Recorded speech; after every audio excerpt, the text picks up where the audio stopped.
स्वागत है सभी का हमारी इस यूट्यूब चैनल में। तो आज की वीडियो में देखेंगे 10 क्लास का मॉडल पेपर।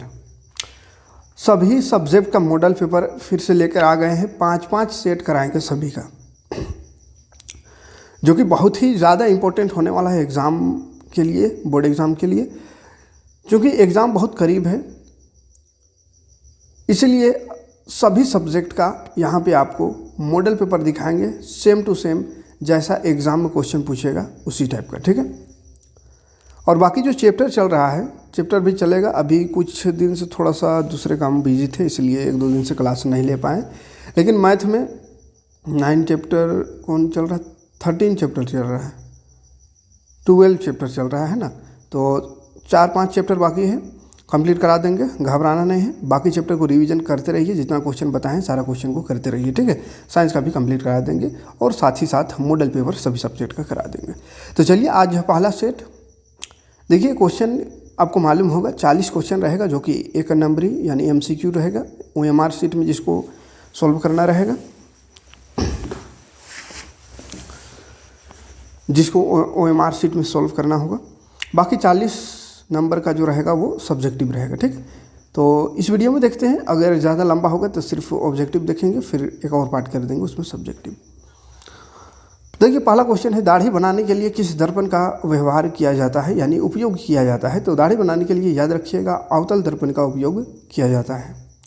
गोलीय दर्पण की फोकस दूरी एवं उसकी वक्रता त्रिज्या में क्या संबंध है। तो गोलीय दर्पण, कोई भी दर्पण हो, चाहे वो अवतल दर्पण हो या उत्तल दर्पण हो, इसके फोकस दूरी और त्रिज्या में जो संबंध है, रिश्ता है, वो है F = R/2 का, यानी फोकस दूरी त्रिज्या का आधा होता है, ठीक है।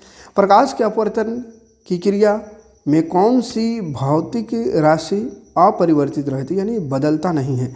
तो प्रकाश के अपवर्तन में आवृत्ति जो है वो नहीं बदलता है, ठीक है। आवृत्ति पहला ऑप्शन सही हो जाएगा। चौथा क्वेश्चन है, 1 मीटर फोकस दूरी वाले उत्तल लेंस की क्षमता क्या होगा। तो क्षमता का फॉर्मूला होता है P = 1/f। तो चूँकि फोकस 1 है तो 1/1 मतलब कटेगा, 1 ही आएगा आंसर, ठीक है। तो 1 डायोप्टर, दूसरा ऑप्शन सही हो जाएगा। 4 डायोप्टर क्षमता वाले अवतल लेंस की फोकस दूरी, फिर से फोकस दूरी निकालना है। अगर क्षमता दिया हो तो भाई 1/d हो जाएगा, 1/d फॉर्मूला होता है। तो 1/d है 4, तो 4 लगा दिए, इसको भाग दीजिएगा तो आएगा 0.25, लेकिन 0.25 आंसर नहीं है। तो 0.25 जो आएगा ऐसा मात्रक तो मीटर होता है, तो मीटर में आएगा। हमको यहाँ पर आंसर सेंटीमीटर में दिया हुआ, तो 0.25 को 100 से मल्टीप्लाई कर देंगे तो ये मीटर में बदल जाएगा।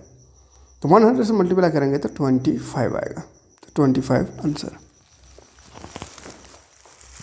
कोई दिक्कत नहीं। नेक्स्ट क्वेश्चन देखते हैं। तो वाहनों के अग्रदीप यानी आगे का जो हेडलाइट होता है, जिसको हेडलाइट में किस दर्पण का उपयोग करते हैं। तो अवतल दर्पण का उपयोग। मानव नेत्र के जिस भाग पर किसी वस्तु का प्रतिबिंब बनता है, इमेज बनता है, उसको क्या कहते हैं। तो उसको दृष्टिपटल कहते हैं, दृष्टिपटल। सामान्य नेत्र की दूरी कितना है। तो 25 सेंटीमीटर दूरी है। नेत्र में प्रवेश करने वाले प्रकाश की मात्रा को कौन नियंत्रित करता है। तो प्रकाश का मात्रा जो है उसको पुतली पर नियंत्रित, कंट्रोल करता है, ठीक है। मानव नेत्र में प्रतिबिंब की प्रकृति क्या होती है। तो मानव नेत्र, इंसान का आँख में जो प्रतिबिंब बनता है उसका प्रकृति उल्टा और वास्तविक होता है। वास्तविक के साथ हमेशा उल्टा जोड़ना है ना, और सीधा के साथ आभासी। 1 किलोवाट निम्न में से किसका इकाई है। तो ऊर्जा का इकाई है, किसका, ऊर्जा का व्यावसायिक मात्रक है, यानी इकाई। कूलॉम किसका ऐसा मात्रक है। तो विद्युत आवेश का ऐसा मात्रक कूलॉम है।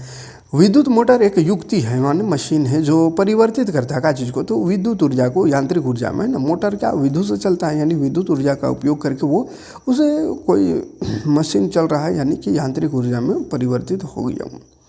जल का विद्युत अपघटन किस प्रकार की अभिक्रिया है। तो जल का टूटना है ना, विद्युत अपघटन, यानी जल को विद्युत देते हैं H2O को, तो ये H2 और O2 में टूट जाता है, तो ये वियोजन अभिक्रिया है। ये केमिस्ट्री में पहुंच गए, ठीक है, वियोजन अभिक्रिया।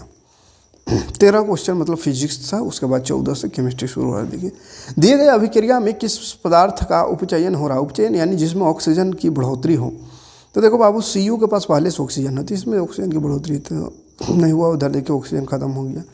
तो CuO जो है कॉपर ऑक्साइड, उसका अपचयन हो रहा है यानी ऑक्सीजन की कमी हो रहा है। लेकिन O2 में H2 में ऑक्सीजन इधर नहीं था लेकिन उधर गया उत्पाद की तरफ, तो ऑक्सीजन आ गया, पानी बन गया, H2O बन गया, यानी H2 में ऑक्सीजन बढ़ा तो H2 का क्या हो गया, उपचयन हो गया, है ना। एक ये चित्र दिया हुआ है, इससे बोला है कौन सा अभिक्रिया हो रहा हो इसको बताओ, ठीक है। तो ये जो अभिक्रिया है, देखिए कॉपर है, कॉपर का सल्फेट विलयन है कॉपर सल्फेट का, और उसमें लोहा का कील है, तो इसमें विस्थापन अभिक्रिया होता है ना, कॉपर यहाँ से वहाँ लटक जाता है ना, इधर यहाँ से वहाँ विस्थापित हो जाता है। निम्नांकित में कौन प्राकृतिक सूचक है, प्राकृतिक दौर में लिटमस पत्र है ना। किसी विलयन का pH मान 10 अगर है तो वह क्या है, तो 10 है, इसका मतलब 7 से अधिक है ना, तो 7 से अधिक क्षार का होता है, ठीक है, 7 से कम अम्ल का और 7 उदासीन का, तो ये क्षार है। अगला फिर से ये चित्र दिया हुआ रह सकता है ऐसा, बोला ये चित्र क्या चीज़ है दर्शा रहा है, तो ये सांद्र अम्ल क्षारक वाले बर्तन में लगा चेतावनी है, ये क्या है, चेतावनी है। इमली में कौन सा अम्ल पाया जाता है, तो इमली में टार्टरिक अम्ल पाया जाता है। कौन सा, टार्टरिक अम्ल। कौन सा धातु कमरे की ताप पर द्रव अवस्था में, तो धातु ब्रोमीन है ना। और कौन सा अधातु कहेगा, कौन सा अधातु ब्रोमीन हुआ है ना, कौन सा अधातु ब्रोमीन, तो कौन सा धातु का तत्व पारा होता है ना, धातु का तत्व पारा। निम्नांकित में किस पदार्थ का उपयोग अग्निशमक बनाने में किया जाता है। अग्निशमक यानी कि आग बुझाने का जो सिलेंडर होता है, लाल का सिलेंडर देखे होंगे पेट्रोल पंप सब में या ऑफिस सब में, तो वो उसमें क्या होता है, उसमें सोडियम हाइड्रोजन कार्बोनेट होता है ना, या सोडियम बाइकार्बोनेट भी है। आधुनिक आवर्त सारणी किस आधार पर बना है, तो यह परमाणु संख्या के आधार पर बना है। निम्नांकित में से कौन धातु सबसे अधिक अभिक्रियाशील है, तो पोटाशियम। पोटाशियम जो है सबसे तेज अभिक्रिया से हवा में के संपर्क में आने से ये जल जाता है। पृथ्वी की भूवर पट्टी पर प्राकृतिक रूप से पाए जाने वाले तत्व या यौगिक को क्या कहते हैं, तो जो पृथ्वी की भूवर पट्टी पर पाया जाता है उसको खनिज कहते हैं, ठीक है। धातु अधातु चैप्टर से ये सारा क्वेश्चन दिख रहा है। उसमें चौथा चैप्टर से क्वेश्चन है, प्रोपेनॉल में कौन अभिक्रियाशील समूह मौजूद है, तो अल्कोहल है ना, अल्कोहल। कौन सा, अल्कोहल। प्रकाश संश्लेषण क्रिया में निम्नांकित में से क्या होता है, तो ये बायोलॉजी शुरू हो गया अब, है ना। 13 क्वेश्चन फिजिक्स था, 13 केमिस्ट्री, अब बायोलॉजी। जल का चीज़ था, प्रकाश संश्लेषण में क्या नहीं होता, तो जल का टूटना होता है, ऑक्सीजन का मुक्त होना होता है, लेकिन कार्बन डाइऑक्साइड का मुक्त होना नहीं होता है। कार्बन डाइऑक्साइड मुक्त नहीं होता है, निकलता नहीं है, बल्कि कार्बन डाइऑक्साइड अवशोषित होता है। कार्बन डाइऑक्साइड प्रकाश संश्लेषण क्रिया में उपयोग होता है। फ्लोएम से खाद्य पदार्थ का परिवहन पौधों के किस दिशा में होता है, तो फ्लोएम फल का परिवहन होता है, ऊपर से नीचे, है ना, ऊपर से नीचे होगा, क्या फल ऊपर लगता है, फ्लोएम से याद रखने बोले, फल फ्लोएम। और जल का जाइलम, जल से जाइलम, जल से जल है, जाइलम जल का परिवहन करता है। विरिक की संरचना यानी किडनी की संरचनात्मक और क्रियात्मक इकाई क्या है, तो विरिकाणु, जिसको नेफ्रॉन कहेंगे, है ना, विरिकाणु या नेफ्रॉन। फल के पकने के लिए कौन सा हार्मोन उत्तरदायी है, तो एथिलीन हार्मोन है, फल को पकने के लिए एथिलीन हार्मोन। एस्ट्रोजन स्रावित होता है कहाँ से, अंडाशय से। नर युग्मक और मादा युग्मक के संलयन को क्या कहते हैं, तो दोनों के मिलन, संलयन में मिलन को निषेचन। ये चित्र बोला कौन क्या दिखा रहा है, मुकुलन दिखा रहा है ना, हाइड्रा मुकुलन।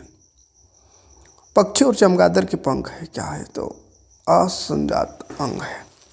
मेंडल अपने प्रयोग के लिए किस पौधे को चुना, मटर को। निम्नांकित में कौन उत्पादक है, घास उत्पादक है, बाकी उपभोक्ता है।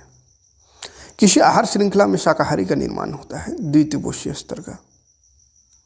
ओजोन परत के अपक्षय के लिए कौन जिम्मेदार था, क्लोरोफ्लोरोकार्बन, CFC। निम्नांकित में कौन से जय मात्रा ऊर्जा स्रोत का उदाहरण नहीं है, तो जय मात्रा ऊर्जा स्रोत का उदाहरण नाभिक ऊर्जा नहीं है।